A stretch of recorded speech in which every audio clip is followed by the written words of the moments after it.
government and other free world countries try to help with Hong Kong with many, like passing the Human Rights and Democracy Act. And you can pass the Global Magnitsky Act in other countries, urge your allies to pass them, to let other free world countries to stand with Hong Kong. The economy, Senator Rubio, question is extremely important because post-1989, that was a decision that was made by the Communist Party.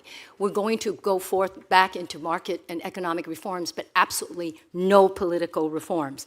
This has been echoed by the chief executive when she endlessly has been having these kind of ridiculous press conferences where she says nothing. One thing she does say is, we need to restore the economy. We need to restore economic order, and completely ignoring the structural political issues that is causing a lot of the fundamental unrest. So the other point I wanted to add is that the Hong Kong economy was not delivering the goods to most of the Hong Kong people. The tycoons and probably the triads were doing quite well, but not the majority of Hong Kong people. Hence, we have the housing problem, the education problem, the problem of the elderly with not adequate care, and so forth, and healthcare. So the economy wasn't delivering, and I think what needs to happen, yes, there should be a renewal of the economy, but it's going to be an economy that works for all the people.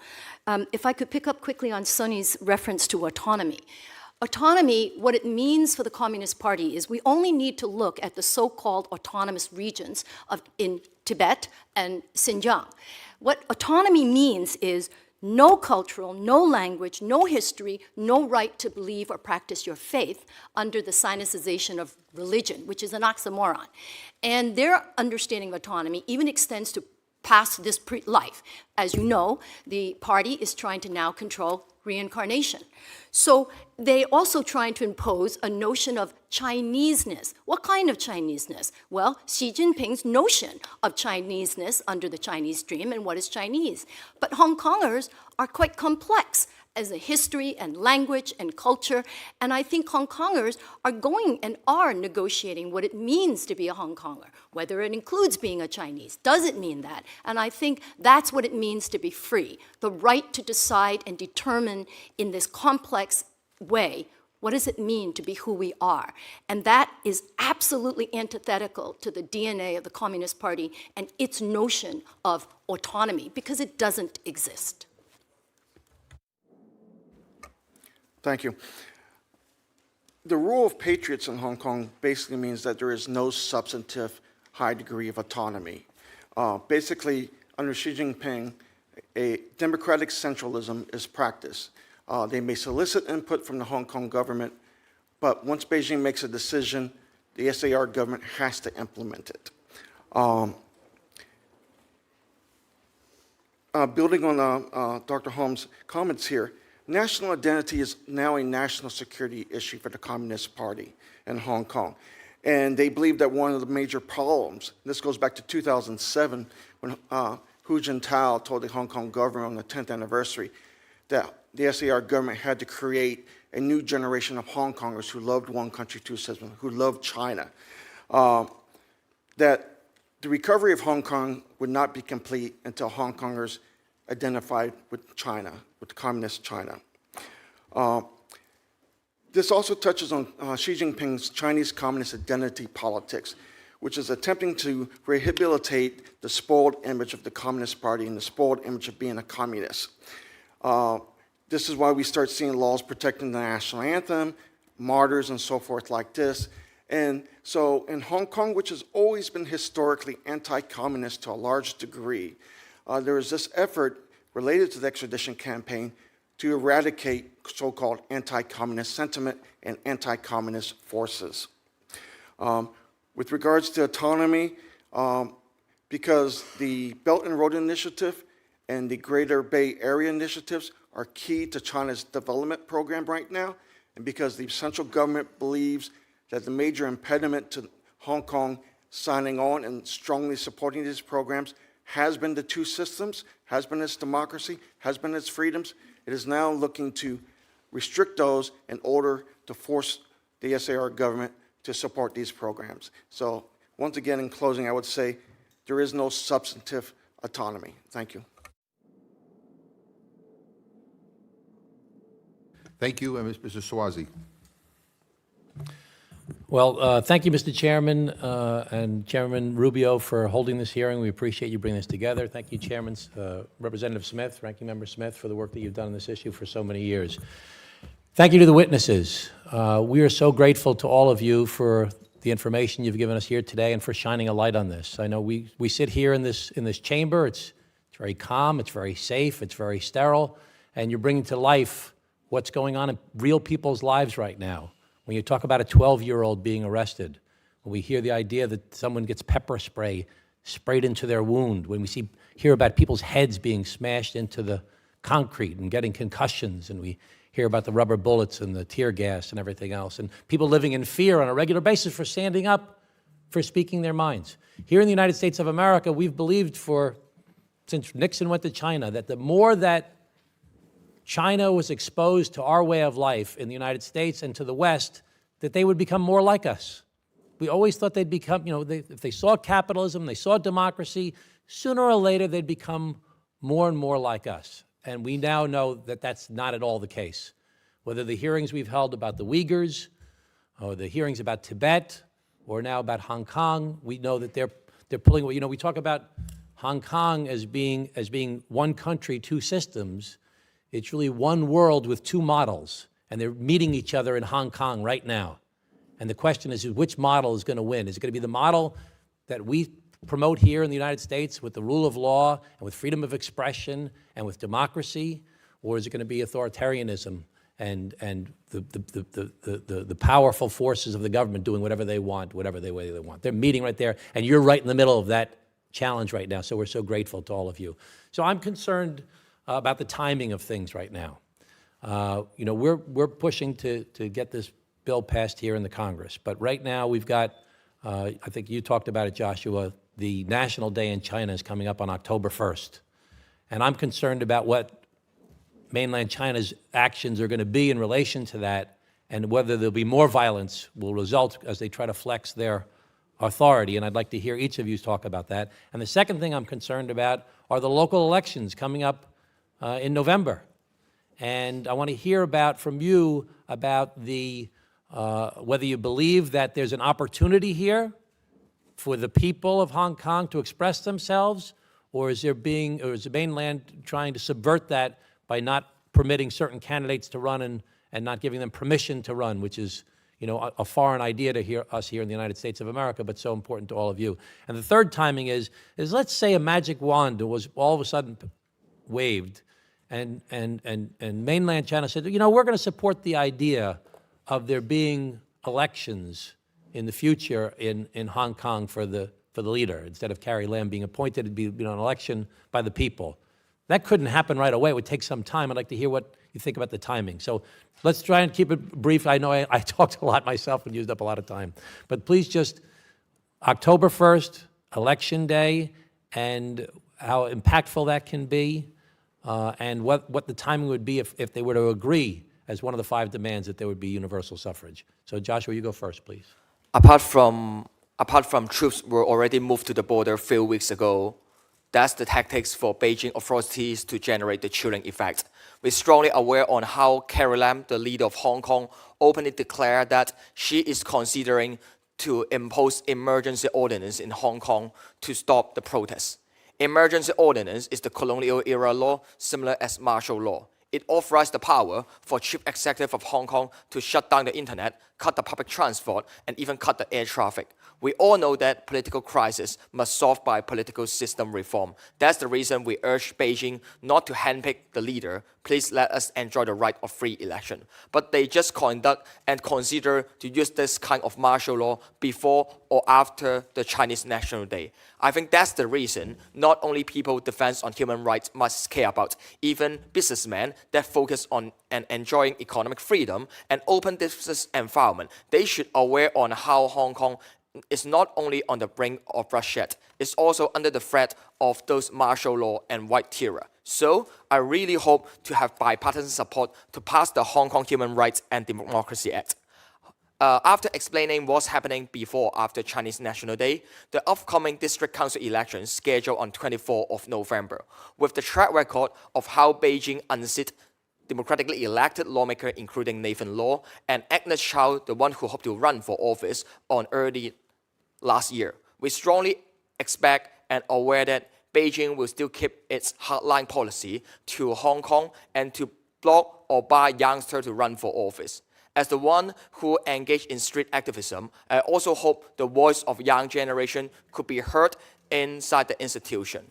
And at the same time, I'm also will make certain announcement in the late September or early October for myself will run for office on the district council or not. If Beijing government ban me to run for office, they need to pay the price on Hong Kong protests and also in the international communities. So in Hong Kong, there are many pan-democratics and many pro-Beijing folks. Is there a chance that could change, that dynamic could change because of the protests that are going on? In district council, we have 452 seats, and more than 75% of the seats are almostly dominated by pro-Beijing camp. And on 24th of November, we hope pro-democratic camp can get a good turnout to show the power of people. So I just want to, emphasize the timing coming up. October 1st and November 24th are big days that could have a big impact on what Beijing is doing and what is happening from the people. And it could be a flashpoint. We have to be very conscious of that. Denise, do you want to go ahead? Yes, personally, I don't feel that October 1st would be something to stop the people from going onto the streets, as the sentiment is still very, very determined and very strong among all walks of life. And so this fight has been able to sustain itself because of this sort of creativity and the flexibility of the people. And so I believe that without a sincere answer or solution from the government, the people won't be backing down. And so on the side of how the communist government, they would be suppressing us on the even escalating level, I don't think, personally, I feel that there are probably already Chinese police among the Hong Kong police force. There have been several occasions where the police commanders have been heard talking in Mandarin to their officers. So on this note, I believe that Hong Kong people are already facing this sort of infiltration of the Chinese police into the Hong Kong police force. So, are you concerned about it escalating around National Day? Well, I mean, it's already on a daily basis of this sort of escalation where the police are patrolling the streets, people are arrested, just for being young, really. So I think we are already at that stage. And so, that is why we call for the U.S. Congress and also international communities to monitor this regime, that is the Xi Jinping regime, because we in Hong Kong, we are protecting these values that we all believe in, and if we fail, then what knows what would happen to the world and to the next stage. Yep. Thank you. Sunny? Yes. Thank you for your question. Personally, I think on the National Day, actually, there will be more escalation on the movement. And because I know that the Chinese authority must want the Hong Kong people to try to respect the National Day. But on the other hand, Hong Kong protesters, they also know that it's important to have some symbolic movement on the National Day. And that's why there will be some escalation of the movement. But I doubt if the Chinese government, they dare to use the emergency law or send out the PLA to come to Hong Kong. Because currently, China relies on Hong Kong very much. Many foreign investment from China are still coming from Hong Kong. And that's why once if they deploy the PLA or try to use emergency law to crack down on Hong Kong protesters, I think this is not very promising for Hong Kong people and for the Beijing government. And Beijing government will not do something like that, I feel. Sharon, if you could talk about the elections a little bit also. I think a couple of things I want is really important that hasn't been raised. In addition to the question of infiltration and use of decoys, Last August 2018, the People's Daily announced the establishment of the Greater Bay Area Police Cooperation Mechanism among Guangdong, Hong Kong, and Macau. Related to and part of this mechanism, the Guangdong Public Security Department conducted training of key Hong Kong police personnel in Guangdong. This has been followed up on.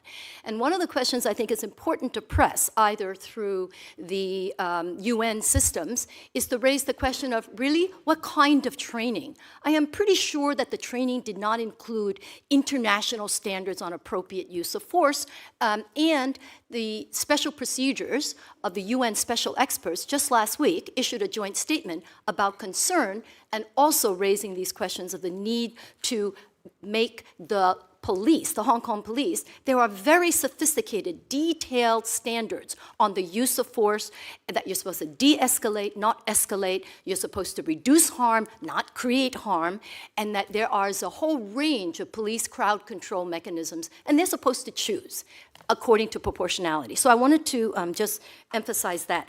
On the timing of National Day, I think we can't lose sight of the fact that Xi Jinping is not as powerful as we may think, or as he would like us to think.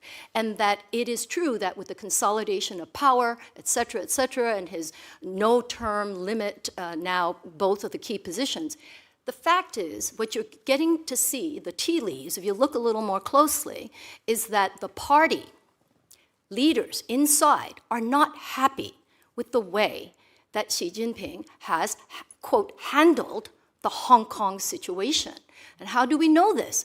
We know this because Carrie Lam, the chief executive, on a Monday, I believe, said, no withdrawal, no, et cetera, I withdrew it, no formal. 2 days later, that kind of disingenuous explanation, I have heard the Hong Kong people. For goodness sakes, it's been 3 months. If you can't hear 2 million, 3 million people, why in 2 days did she suddenly say, I will now formally? So Xi Jinping is actually in a lose-lose situation. It's a no-win situation. He's stuck between the hardliners, who I am pretty much concerned about, are pushing for military force, because he has already shown he's failed. Deng Xiaoping took 2 months, shut down the whole 89 student and the democracy and free trade union movement. We are now in the 3rd month, so under the party's dead time frame on how you can handle these mass disputes, he has failed. So he's in a pretty dicey situation. October 1st, this is not any anniversary. This is the 70th anniversary. So they have invested a year's worth of enormous investment in film festival, special documentaries made. They have said that no Chinese documentaries in the Chinese TV recently, they have to show the history, et cetera. There's an enormous amount of investment to keep the legitimacy and have a wonderful birthday celebration for the country. So he's stuck. It can't look bad. On the other hand, he's stuck between the hardliners and the others who are saying, there's got to be a way to handle this, not the way you're doing it, because now we look terrible. Now we look like the thugs we are. And so I think that is what we should be monitoring are the messages. And just last week, a very strange editorial appeared in Qiushi, which, as you know, is one of the major party organs. And in Qiushi, the editorial pointed out something very strange. It said, whether a country's political, this is our translation, sorry. Whether a country's political system is democratic and effective, one needs to mainly look at whether the country's leadership ranks can rotate or alternate, BNT, in accordance with the law in an orderly fashion. What does this mean? We don't know, because just the fact that the Constitution eliminated the term limits for the top office doesn't mean he'll stay. So I think there are some other wild cards that are on the table that we need to keep an eye on in terms of how the US government can think about the options and policy options. Of course, we support the legislative initiatives. This is very important, but I think there's something much bigger underway in terms of the politics in Beijing that will absolutely have an impact on the decisions that will be made pre-October 1st and after. Thank you. Dan, I've taken up too much time. I'm going to move on to... Well, let Dan... You want to let Dan go? All right. Why don't we hold and we'll go to Senator Young. I just have a statement to make, and I regret I'm going to have to leave after this, but I wanted to say thank you, Mr. Wong. Thank you, Ms. Ho, for your courage, for your resolve, for your leadership in the face of great trial and tribulation. Thank you for the example you are setting for the world and for all that you're doing for freedom-loving peoples. I want to send a message to Beijing's communists. And my message is you cannot have it both ways. You cannot seek to trade with the wealthy nations of the world and rip off our intellectual property. You cannot seek to be a trusted international development partner and engage in predatory economic practices through your Belt and Road Initiative. And you cannot reap all the economic benefits that you enjoy under American law of Hong Kong's special status while undermining your rights as Hong Kongers, while eradicating your political identity. We cannot allow this to happen. So I look forward to working with you. I will be signing on to the legislation offered by the co-chairman of this committee, as you have encouraged us to do so. And I'll be seeking other opportunities, perhaps in the immigration area, to provide further relief to Hong Kongers who do not want to be a part of this predatory regime that calls itself communist, but in fact is really fascist in many respects. And we must continue to press it to change its behavior. Thank you so much for your presence here. Thank you. Thank you. Mr. Smith. Thank you, Mr. Chairman. There is no disputing the fact that under Xi Jinping, human rights abuses have seriously worsened. You name the area, from torture, religious freedom. Ms. Holm, you talked about the synodization of religions, where every single religion or faith, including the Falun Gong, Christians, Tibetan Buddhists, the Uyghurs, all have to comport to the communist model or else face severe torture, incarceration, and even death. It is incredible what he is doing and his regime. And of course, all of that will be imposed on Hong Kong unless there is a reversal of this trend. On human trafficking, the Trump administration has designated China as a Tier 3 country because of sex and labor trafficking. It has gotten seriously worse over the last several years. So every place you look, it is worse. Xi Jinping is bringing dishonor to himself and to his government with his abuse of people. And I think we need to say that loud and clear. You know, the great father of democracy, Wei Jingsheng, once said, and I had him at a hearing, and I actually met him in Beijing when he was let out briefly to get Olympics 2000, which the Chinese government didn't get. So they rearrested him and beat him almost senseless. Well, he said, you know, you Westerners don't get it. You do coddle dictatorship. You do allow and enable by your weakness. You got to look a dictatorship in the eye and say, we're not kidding. Conditionality of human rights either occurs or we're not going to be trading with you and allowing you to use that economic power that you get to further incarcerate and further repress. You know, the lessons of the Soviet Union were not learned when it came to China. I got elected in 1981. My first trip was to Moscow and Leningrad on behalf of Soviet Jews. And frankly, the Reagan administration stood up strongly to the powers in Moscow and said, human rights matter. And it did matter, and thankfully we saw a change. Of course, under Putin, it's still bad, but not as bad as it was during those years. I raise all of that because when it came to China, we have not learned the lessons of conditionality with regards to human rights. And I say that with sadness, with great sadness. You know, when we did the Comprehensive Anti-Apartheid Act in 1986, not only did I vote for it, but we had a world coalition saying this egregious behavior will not be tolerated, therefore we're going to hold you to account and no longer provide munitions, which Mr. McGovern's bill, which I've co-sponsored, would seek to do with the police. That was Section 317, I believe, of that bill. And Mr. Garrett, you might want to speak to that. But we've got to be serious about all of this. And I just bring this up because it deeply concerns me that we just keep not learning the lessons. Nancy Pelosi, Frank Wolf, David Bonnier, and I all opposed MFN for China after Tiananmen Square. George Herbert Walker Bush thought he could manage the whole thing. He was our ambassador to China. And as it turned out, we managed it extraordinarily poorly. Bill Clinton came in and he said, let's link human rights with MFN trade. 1 year later, he delinked it. And the lesson learned by the dictatorship in Beijing was profits trump human rights. We now, and I have tried for 5 years to get my bill passed, our bill, it's a collective bill, House and Senate, bipartisan, and the same people who said just trade more and somehow China will matriculate from dictatorship to democracy have been proven wrong again.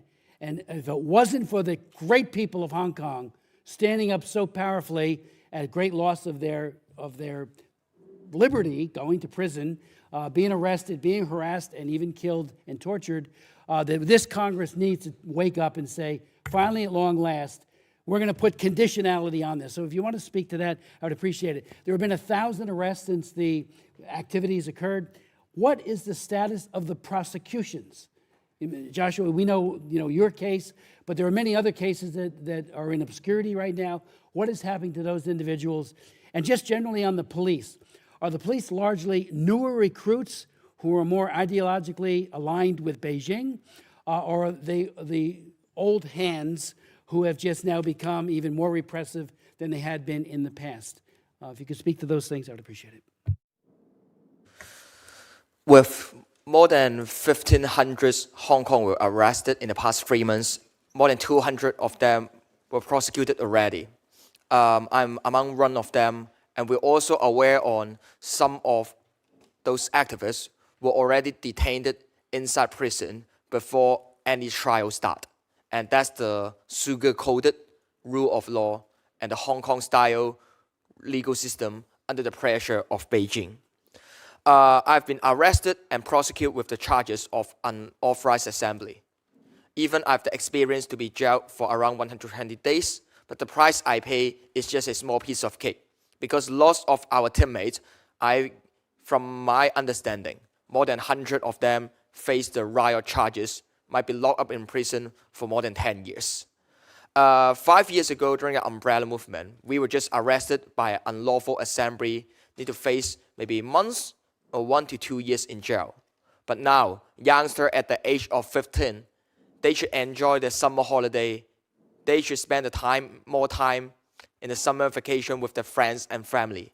But now they are the one being prosecuted and need to face the trial, and maybe from 15 or 16 at the age, the golden year for themselves, might be already need to be locked up in prison.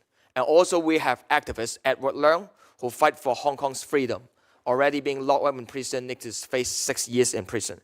Apart from the massive arrest and prosecution, it seems to be the tactics for Beijing to silence our voice. But with how our movement still keep our momentum, just like 2 weeks ago, more than 200,000 Hong Kongers marched towards U.S. consulate in Hong Kong, urged to pass the bill and to show the global solidarity. We're also aware that the cabinet of chief executive, which means member from the executive council, last week openly declared that Hong Kong's chief executive enjoy the right to appoint any secret police. Secret police is not the terms created by activists or created by journalists. It is the terms written in the current ordinance and regulation.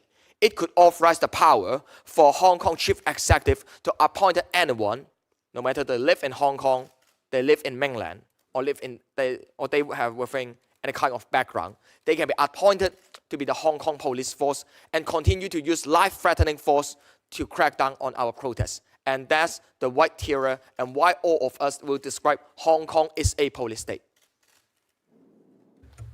I would like to add to the fact that among those who have been arrested and charged for riot, a lot of them have been on the sites, but they have not been in the front lines. They were just near the front lines, and some of them have been first aiders who have been helping other people, getting up and getting away from the sites, social workers, and of course the legislators who have been arrested.